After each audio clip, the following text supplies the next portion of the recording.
दोस्तों नमस्कार, कैसे हो आप सब। आशा करता हूँ अच्छे होंगे। दोस्तों आज है दिन ट्यूसडे का और आज डेट है 17 जनवरी 2023 और अभी टाइम हो रहा है दोस्तों आपका 7:23 हो चुके हैं और मैं आ चुका हूँ द्वारका सेक्टर 5 सीएनजी पंप पे और सीएनजी मैंने डलवा ली है और बस अब जा रहा हूँ घर की तरफ। और लास्ट ड्रॉप मेरा हुआ था जैसे कि कल हुआ था वैसे ही आज हुआ है। टर्मिनल 2 एयरपोर्ट पे ड्रॉप था और वहाँ से आ रहा हूँ मैं खाली इसीलिए आ रहा हूँ कि राइड नहीं आई थी, तो इसी वजह से मैंने कहा अब घर में मतलब वही होता है कि एयरपोर्ट या महिपालपुर हो फिर शाम का टाइम हो फिर घर भी आपने पहुँचने टाइम पे तो बंदा यही करता है कि या तो राइड आ जाए या फिर अपना डिवाइस बंद करके घर निकल जाए, क्योंकि गो होम डेस्टिनेशन काम करती नहीं है ढंग से। उबर की ओला की तो मतलब थोड़ी बहुत सटीक मिल जाती है, पर ओला की भी ऐसे ही कर दिया है ओला ने भी कि बीच बीच में मतलब टुकड़ों में वो भी देने लग गया है ओला गो होम डेस्टिनेशन।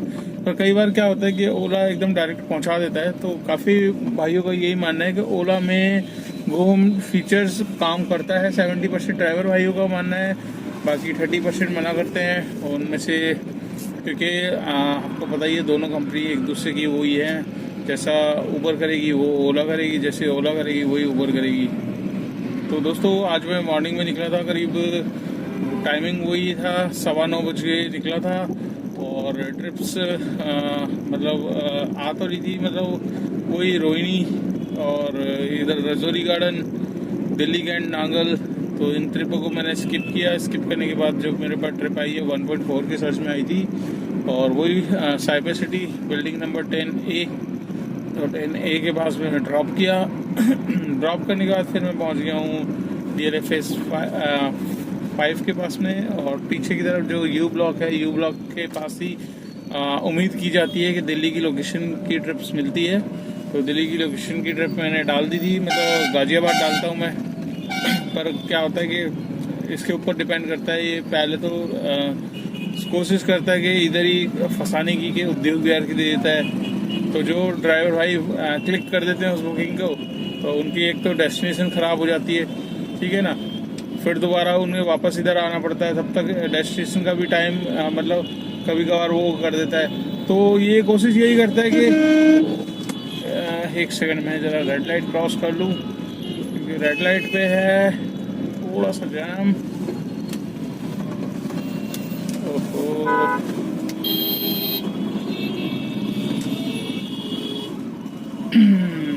एम्बुलेंस जा रही थी तो जिसकी वजह से क्या है कि रेड लाइट जंप नहीं कर सकते, इसलिए बैक लेना ही बेस्ट रहेगा।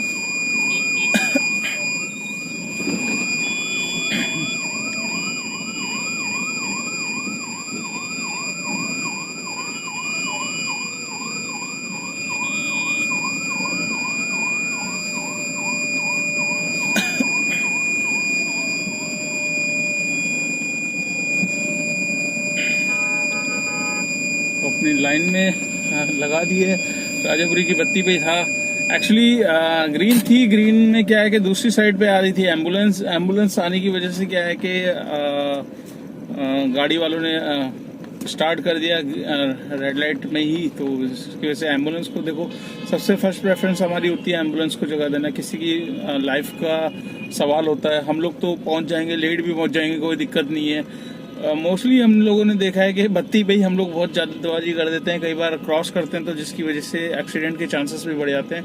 तो दोस्तों हम तो पेशेंस रखते हैं, पर कई बार हमारे साथ क्या होता है, राइडर भी होते हैं ना, वो उंगली करते हैं, तो जिसकी वजह से क्या है कि ड्राइवर को थोड़ा स्पीड में चलाना पड़ता है। और ड्राइवर की कोशिश यही होती है कि जितनी जल्दी ड्रॉप किया जाए उतने जल्दी हमारे पास नेक्स्ट ट्रिप आएगी, तो नेक्स्ट रनिंग हो पाएगी। तो दोस्तों देखिए, जितनी मर्जी कोशिश कर लीजिए, एक चीज़ मैं आपको बता दूं कि आपके यहाँ पर जो नसीब में उस दिन का लिखा होगा ना कि आपने इतना काम करना है, तो आप उतना लेकर जाओगे। चाहे कितनी भी आप हाथ पैर मार लो, आपने आजमाया होगा जब भी आपको जल्दी होगी किसी भी चीज़ में, कहीं भी जाने में, वहाँ आप डेफिनेटली लेट होते हो। ये एक माना हुआ सभी का एक्सपीरियंस है कि कहीं भी हम जल्दी कोशिश करते हैं ना पहुँचने की, तो नहीं पहुँच पाते और लेट हो जाते हैं। और जहाँ हम आराम से जाने की सोचते हैं वहाँ एकदम रूट भी फ्री मिलता है, हर चीज़ें फ्री मिलती है। तो ये सभी के साथ होता है। तो इसमें क्या है कि ड्राइविंग करते वक्त तो आपको देखो सारी चीज़ें देखनी है। 1 सेकंड की लापरवाही बहुत बड़ा नुकसान कर देती है। और ऐसी मतलब पेशेंस रख के चलानी पड़ती है। ड्राइविंग लाइन में हर एक की बस की नहीं है ड्राइविंग करना, तो हम लोग करते हैं, बड़े पेशेंस से करते हैं। चारों तरफ देखना पड़ता है, पुलिस वालों को भी देखना पड़ता है, साइड से भी देखना पड़ता है, इधर उधर से भी देखना पड़ता है। तो बहुत सारी चीज़ें ड्राइविंग लाइन में रिस्क वाली होती है। जो चीज़ जब आप आओगे इस लाइन में, या जो आए हुए हैं नए भाई, वो आराम से समझ रहे होंगे। और उनको मैं यही बोलूँगा कि भैया आराम से ड्राइव किया करो दोस्तों।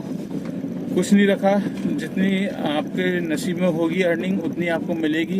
कहीं कोई नहीं भागे जा रहा, 2 मिनट लेट चलोगे तो भी काम होगा, कोई दिक्कत नहीं है। तो दोस्तों हम बात कर रहे थे गुड़गांव से। मेरे पास मैंने लोकेशन डाली थी यू ब्लॉक की, और यू ब्लॉक मतलब गाजियाबाद की लोकेशन डाली थी, यू ब्लॉक आ गया था। यू ब्लॉक से मेरे पास तुरंत बुकिंग आई थी सीधा मोहन कोऑपरेटिव बदरपुर। तो उनको मैडम को पिकअप लिया मैंने और उनसे बातचीत अच्छी हुई। उनसे पूछा कि अगर रेगुलर जाते हो या क्या है, तो उन्होंने बोला रेगुलर तो नहीं जाती, मतलब हफ्ते में 1-2 बार जाती हूँ। तो मैंने उनको अपना नंबर शेयर किया। मैंने कहा जब भी आपका बने प्लान कहीं भी दिल्ली से बाहर का या कुछ भी है या दोबारा जाने का, तो आप मुझे कॉल करना, मैं आपको लेके चलूँगा। तो उनको नंबर शेयर कर दिया है। अब क्या है कि नेक्स्ट ट्रैवल अगर वो करती है, सपोज उधर ही जाना है, तो वो मेरे को बुक कर लेंगी। तो इससे क्या है कि अपना थोड़ा सा फ़ायदा हो जाता है, अपना किसी को कमीशन वगैरह देने की ज़रूरत नहीं पड़ती, और किसी कंपनी के साथ आप कुछ गलत नहीं कर रहे। आप अपनी राइड लेकर गए हो, आप उस राइड के बाद आप किसी को भी कहीं भी ले जा सकते हैं, ये आपकी फ्रीडम है, इसमें कोई गलत चीज़ है नहीं। तो उनको मोहन कोऑपरेटिव मैंने छोड़ा। हालांकि उन्होंने लोकेशन डाली थी मोहन कोऑपरेटिव की, बट जो लोकेशन रास्ता बताया था फरीदाबाद वाला, पाली रोड से ग्वालपहाड़ी वाले से बताया था, तो वहाँ से क्या है कि बदरपुर टोल जो एमसीडी टोल है बस वहीं पे उनकी लोकेशन आ रही थी। अब उन्होंने क्या किया कि मोहन कोऑपरेटिव सिर्फ लिख दिया। अब मोहन कोऑपरेटिव आपका पड़ता है सरिता विहार वाले, मतलब उस तरफ टोल से फ्लाईओवर उतरते ही उन्होंने डाल रखा था वो। तो फिर मैंने लोकेशन चेंज करवाई, तो उनका जब चेंज किया तो फेयर बढ़ गया। उस टाइम 550 कुछ बताया था, तब वो फिर हो गया 723 रुपये। तो जिसमें टोल इंक्लूड हो गया, एक 30 रुपये का ग्वालपहाड़ी वाला टोल ऐड हो गया। तो उनको मैंने मोहन कोऑपरेटिव छोड़ा। वहाँ से फिर मैं चला गया था आपका इधर जसोला साइड, अपोलो के बैक साइड में। वहाँ से फिर मेरे पास ट्रिप आ गई थी सीधा आपका ये झंडे वालन की। तो मन तो कर नहीं रहा था लेने का झंडे वालन का। करोल बाग साइड क्या है कि ऐसा जैम वाला एरिया होता है ना, तो जिसकी वजह से मन नहीं करता। तो मैंने सोचा यार काम भी नहीं है, अब काम करना है तो भैया मन को आपको थोड़ा सा वो करना पड़ेगा और जहाँ वाली लोकेशन पे चलना पड़ेगा। तो झंडे वाला वीडियोकॉन टावर के पास में मैंने उनको ड्रॉप किया। ड्रॉप करते ही मैं आ गया था कनॉट प्लेस। तो कनॉट प्लेस में भी मतलब ये लगा लो 15-20 मिनट बाद ही बुकिंग मिली है। कनॉट प्लेस में भी आजकल ठंडा ही माहौल है, जबकि स्कूल्स भी खुल गए हैं। स्कूल खुलने के बावजूद भी काम ज़्यादा मतलब है नहीं रोड पे, पर जितना भी होता है अपना निकाल ही लेते हैं। ड्राइवर भाई भी कहीं ना कहीं कोशिश करके, जो काम करने वाले भाई हैं वो डेफिनेटली अपना काम निकाल ही लेते हैं और कर लेते हैं कुछ ना कुछ जुगाड़ करके।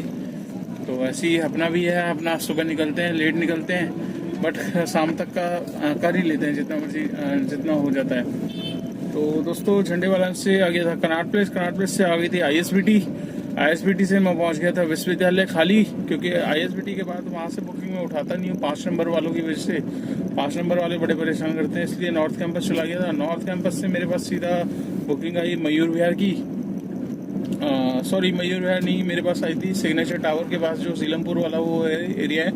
बस सिग्नेचर क्रॉस करते ही सीलमपुर वाला जो आपका कंजेस्टेड एरिया है, तो थोड़ा सा जाके यू टर्न लेते ही मेन रोड पे ड्रॉप करना था। तो उनको ड्रॉप किया मैंने। ड्रॉप करते ही मैं आ गया, मैं डिवाइस कर दिया था पुश पे, मतलब कॉफ़ी वाला मग वाला ऑप्शन दबा दिया था। तो मैंने कहा यहाँ से बुकिंग लूँगा तो फंस जाऊँगा, सीधा लेता हूँ मजनू का टीला। तो मजनू का टीला गया, वहाँ से मेरे पास सीधा मयूर विहार की बुकिंग आ गई। मयूर विहार छोड़ा, मयूर विहार से भी 10 मिनट वेट किया। मैंने कहा चलो यहाँ से देखते हैं, काम कोई खास हुआ नहीं था। तो मैंने कहा चलो देखते हैं अब लास्ट कहाँ जाते हैं कहाँ नहीं है। तो सीधा मेरे पास आ गई टर्मिनल 2। टर्मिनल 2 के लिए उन्होंने बैठाया, उन्होंने वैसे ही ऐड कर दी, कहते वसंत कुंज चलना है। वसंत कुंज गया, वसंत कुंज में संतुष्टि अपार्टमेंट के अंदर ले गए। अंदर फिर नहीं अपनी गर्लफ्रेंड से मिलने चले गए, 10-15 मिनट वहाँ खराब कर दिए। तो कुछ भाई होते हैं कि दूसरों का टाइम इतना वेस्ट करते हैं। ऐड का ऑप्शन तो दे रखा है, बट क्या है कि ऐड के ऑप्शन में कई भाई फ़ायदा बहुत उठा लेते हैं। तो वहाँ से टर्मिनल 2 से फिर मैं इधर आ गया हूँ दोस्तों, तो सीधा आ गया हूँ घर। और दोस्तों आज हम बात करेंगे, एक इन्फॉर्मेशन आपको देनी थी।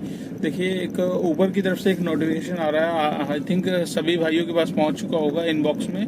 और क्या है नोटिफिकेशन, मैं आपको बताया था। यहाँ पर आप देख लीजिए स्क्रीनशॉट। यहाँ पर ऊबर की तरफ से एक मैसेज मिल रहा है सभी को कि आपको अगर इंटरनेशनल कॉल्स आती है तो आपको उसका जवाब नहीं देना है। अगर आपने उसका जवाब दिया, आपने एक्सेप्ट कर ली, ऑटोमेटिकली आपका अकाउंट हो रहा है हैंग।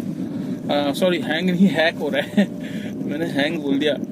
तो आपका अकाउंट हो रहा है ऑटोमेटिकली हैक। तो आपको किसी भी इंटरनेशनल कॉल का जवाब नहीं देना। आप अपने नंबर पे ड्राइवर भाई देख लेना कि +9 मंथ से जितनी कॉल स्टार्ट हो रही है वो ही एक्सेप्ट करनी है। और +9 मंथ्स के अलावा +4 से नंबर आ रहा है, ये जो भी आ रहा है। तो ऊबर सारे ड्राइवर भाई को मतलब वार्न कर रहा है कि भैया इस नंबर से कॉल आती है तो उसका एक्सेप्ट मत करना।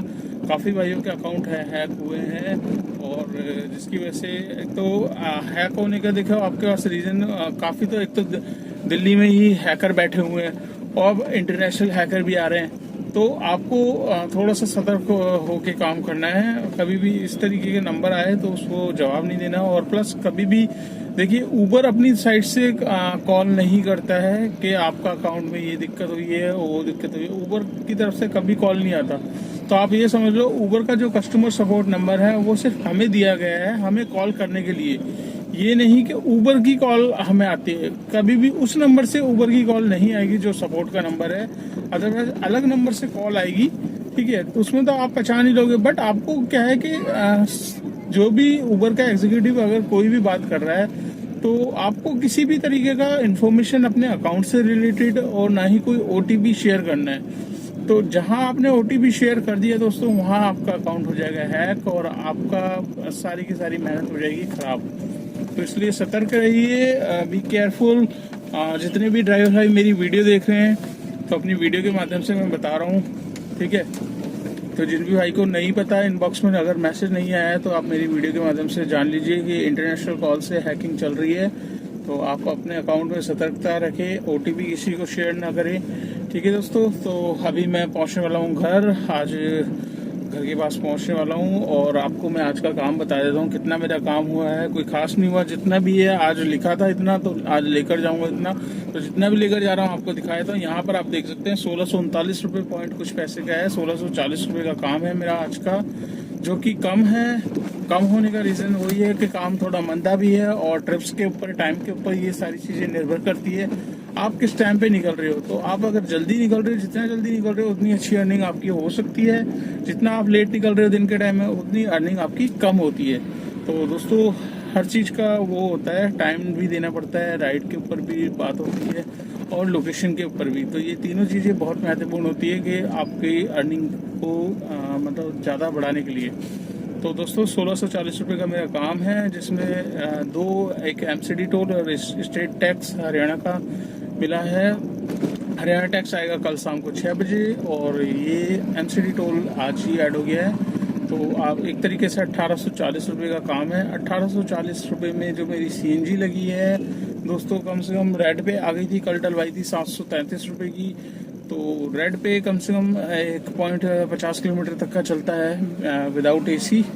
तो आप समझ लीजिए 100 रुपये तक की CNG थी। राउंड फिगर अगर हम करें तो 600 रुपये तक की CNG मेरी लग चुकी है, ठीक है। क्योंकि 733 की डलवाई थी, 633 मान लीजिए, 633 की डल गई है। तो 1840 के काम में 640 हम निकाल देते हैं, बच्चे 1200 रुपये। 1200 रुपये में अब 200 रुपये मेरे को निकालने हैं अपना गाड़ी की मेंटेनेंस, गाड़ी की सर्विसेज, गाड़ी के टायर घिसते हैं, फिटनेस परमिट, ये सारी की सारी चीज़ें मैं 200 रुपये में इंक्लूड करता हूँ, ठीक है। 200 रुपये खर्चा ये है। तो 1200 रुपये में से 200 और निकाल लेंगे तो आज की इनकम हो जाएगी 1000 रुपये की। तो आज की इनकम है 1000 रुपये की, और सुबह निकला था 9:30 बजे, और अभी हो रहा है टाइम 7:37 हो चुके हैं। तो तकरीबन आप ये समझ सकते हैं कि 10 घंटे का काम है, क्योंकि आज मैं लाइव भी नहीं आ पाया था। लाइव इसीलिए नहीं आया था दोस्तों क्योंकि काम नहीं था। काम अच्छा हो जाता है तो मैं कोशिश करता हूँ कि लंच टाइम में भी कर लूँ। तो आज लंच भी 10 मिनट का ही किया था, तो जिसकी वजह से लाइव भी नहीं आया। तो सबसे पहले प्रेफरेंस काम को देनी पड़ता है। अगर टाइम मिलता है तो मैं डेफिनेटली लाइव आता हूँ। तो दोस्तों इस ब्लॉग को मैं कर देता हूँ यहीं पे एंड। आपको वीडियो कैसी लगी आज की कमेंट जरूर करना और वीडियो को लाइक जरूर कर देना। चैनल पे फर्स्ट टाइम हो तो चैनल को सब्सक्राइब कर लेना। अगर आप मेरी ये वीडियो फेसबुक पेज पे देख रहे हो तो उसको भी फॉलो कर लेना, उसको भी शेयर करना। जितना आप वीडियो को शेयर करोगे उतनी वीडियो आगे पहुंचेगी, उन भाइयों के पास जाएगी जो एक्चुअल में जानना चाहते हैं ओला उबर में कितना काम हो रहा है, कैसा है, गाड़ी लेना सही है कि नहीं है, कितना काम हो जाता है एर्टिगा गाड़ी से, वैगनआर से, डिजायर से, आउट स्टेशन में कितने कैसा काम है। तो सारी की सारी वीडियो मैंने बना रखी है, आप डिस्क्रिप्शन में जाइए, वीडियो लिंक वाइज लगी हुई है। और अगर आप मेरे व्हाट्सएप ग्रुप से जुड़ना चाहते हैं तो उसमें भी ऐड हो जाइए। व्हाट्सएप ग्रुप में काफ़ी भाई जुड़े हुए हैं मेरे से और काफ़ी एक दूसरे की जो भी समस्या है उसका समाधान वो उस ग्रुप में डालते हैं मैसेज, तो उनको उनका सॉल्यूशन मिल जाता है। तो ठीक है दोस्तों, इस ब्लॉग को मैं कर लेता हूँ यहाँ पे एंड और मिलते हैं कल नेक्स्ट डे नेक्स्ट टर्निंग पे। कोशिश रहेगी जल्दी निकलने की, बट कोशिश होती है, पर कोशिश कामयाब एक ना एक दिन जरूर होगी। ये चीज सारी हमारे ऊपर है, हम अगर ठान ले तो सब कुछ होता है, नहीं ठाने तो देखो सीधा सा एग्जाम्पल है। किसी ने सही कहा है, कुछ पाने के लिए कुछ खोना पड़ता है। अगर आपको काम करना है, अगर आपको अर्निंग करनी है तो आपको अपनी नींद भी थोड़ी सी डिस्टर्ब करनी पड़ेगी। सुबह सुबह जल्दी निकलोगे तो अच्छा काम होगा। बाकी सारी चीजें आपके ऊपर है, आप अपना टाइम सेट कर सकते हैं। इसमें कोई वो नहीं है, बाउंडिंग नहीं है कि आप बंधे हुए हो किसी भी चीज में। आपके जब मन हो, आप अपने ऑनर हो, आप खुद कितना कमा सकते हो आपके ऊपर डिपेंड करती है सारी चीजें। चलिए दोस्तों, बातें होती रहेगी, बहुत टाइम है बात करने का। तो मिलते हैं। अभी मैं घर के पास ही पहुंच गया हूँ। पहले यहाँ पर मार्केट लगी हुई है, घर के लिए लेंगे सब्जियां, उसके बाद पहुंचेंगे घर। तो मिलते हैं कल नेक्स्ट डे नेक्स्ट टर्निंग पे। Till then bye bye.